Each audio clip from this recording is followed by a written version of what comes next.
The misconception between the free-spirited person and the spiritual discipline practitioner is often confused. I often hear of individuals who say they are very free-spirited and don't follow any form of tradition, nor adhere to what they have been taught by their conventional religion.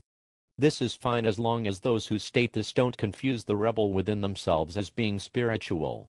It is true that sometimes the way of spirituality does embrace the radical way of thought, so this will sometimes attract free-minded individuals that might feel social pressures to conform unbearable.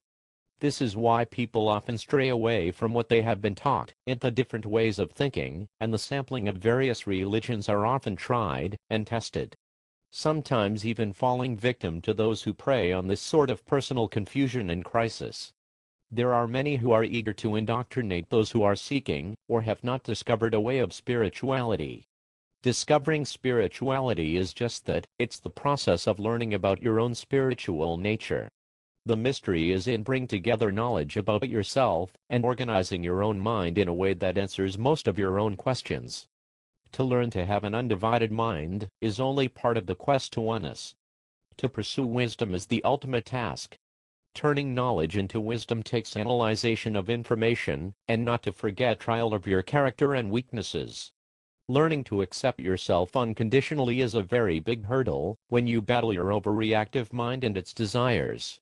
The ego takes people where desires dwell, at their most alluring. The evils of one's own mind can sometimes be endless. To pinpoint and focus yourself on the present requires meditation and detachment. Often it takes a set of moral codes that you can draw within yourself, or adopt from many philosophies. You can take the hard road of the warrior within, or you can take the soft and yielding approach. None is better than the other, because ultimately the real truth is undivided with no division of your mind. Having fought yourself is the greatest personal accomplishment one can achieve, providing that you have victory over yourself.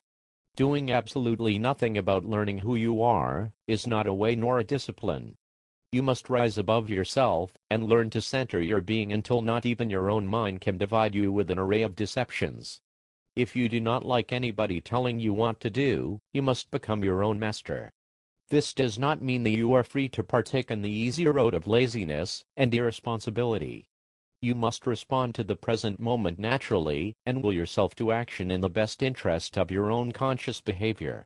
Many people think that one must adopt the concept of doing as one wills, and sooner or later face terrible consequences. You cannot escape the law of cause and effect. You must act without consequences, by doing the best conscious thing which will bring you the best results for the good of your life. This is often called the God thing to do. People often confuse this concept with a being outside themselves. It is true that those who have this special insight and have perfected it have achieved a godlike response, at least once in their practice, where everything falls together. It is this that has spawned many religious leaders, as well as given mystification to so-called gods.